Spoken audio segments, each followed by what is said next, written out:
நீங்க தானா வெயிட்டை பத்தி என்ன தப்பா கேட்குறேன் நான்? நீங்க என் வெயிட் கேட்டீங்க. நீங்க தானே என் வெயிட் கேட்டீங்க. உங்க வெயிட் என்ன? இவர்கிட்ட கேட்டேன்.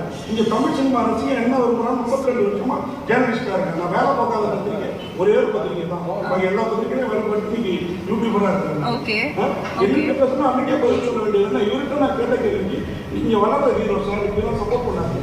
ஓகேங்களா? நான் எந்த தப்பாவும் கேட்கல. எல்லாம் வழக்கமா கேட்குறீங்க. வெயிட்டை கேட்டால் அந்த பொண்ணு ஏன் வெயிட்டை கேட்குறீங்க?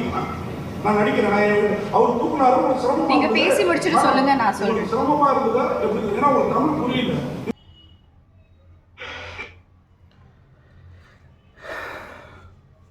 ஆக்சுவலாக எதுக்கு வெயிட்டை கேட்கணும்? இந்த ஜார்னலிஸ்ட்டுக்கு இவங்க இந்த கௌரி கொடுத்த ரிப்ளை வந்து சீரியஸ்லி ஒரு ஸ்லிப்பர் ஷாட் ரிப்ளை. அந்த இடத்துல நீங்கள் பார்த்தீங்கன்னா அவங்க சொன்ன மாதிரி ஒரு பொண்ணு கூட இல்லை, ஃபுல்லாக ஜென்ட்ஸ் தான் இருக்காங்க அந்த இடத்துல. இவரை வந்து இப்போ தான் ஒரு வீடியோவில் காமிக்கிறாங்க, ஒரு ஃபேஸை காமிச்சு இந்த சைடு காமிக்கிறாங்க. ஆனால் இதுக்கு முன்னாடி இந்த வீடியோலலாம் பார்த்தீங்கன்னா நிறைய பேர் கொஷின்ஸ் கேட்டுகிட்டே இருப்பாங்க. வீட்டை பற்றி கேட்டால் என்ன தப்பு, அப்படி இப்படி இப்படி நிறைய பேர் ஒரு ஆள் கூட சப்போர்ட்டுக்கு வரவே இல்லை. இது போக பக்கத்தில் அந்த மூவியோட டேரக்டர் அண்ட் ஹீரோன்னு நினைக்கிறேன், எதுக்கு ஏன் உட்காந்துருக்காங்கன்னு தெரில, கடைசி வரை மிச்சம் சாப்பிட்டே தான் உட்காந்துருக்காங்க போல். அவங்களாவது வந்து நம்ம ஹீரோயின் இப்படி சொல்கிறாங்களே என்னன்னு சப்போர்ட்டுக்கு போய் நிற்போம். சப்போர்ட்டுக்குன்னு இல்லை, அவங்க கேட்குறதே தப்பு. மூவிக்கும் வெயிட்டுக்கும் என்ன சம்மந்தம் இல்லாமல் ஏன் கேட்கணும்?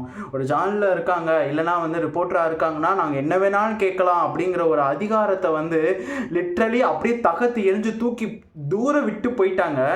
Seriously she is way too bold. I think அவ்வளோ ஒரு இதாக வந்து மெச்சூர்டாக ஹேண்டில் பண்ணிட்டு, லைக் என்னென்னா கம்போஸ்டாக ரொம்ப கூலாக, ரொம்பலாம் கோவப்பட்டு ரொம்பலாம் காட்டிக்காமல் அழகாக பண்ணிட்டு போயிட்டாங்க. இந்த மாதிரியான ரிப்போர்ட்டர்ஸ்க்கெலாம் சீரியஸ்லி செட் அண்ட் எக்ஸாம்பிள்.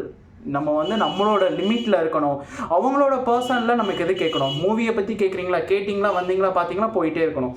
அதே மாதிரி அவங்களோட பர்சனலில் நீங்கள் வெயிட்டு போட்டிங்க, ஹீரோ உங்களை தூக்க முடிஞ்சதா, இப்படி தூக்குனாரு, அதெல்லாம் எதுக்கு? அதெல்லாம் தெரிஞ்சு என்ன போகுது? இது ஒரு ஒப்பீனியன் என்னங்கிறத மறக்காம கீழே கமெண்ட் பண்ணிட்டு போங்க.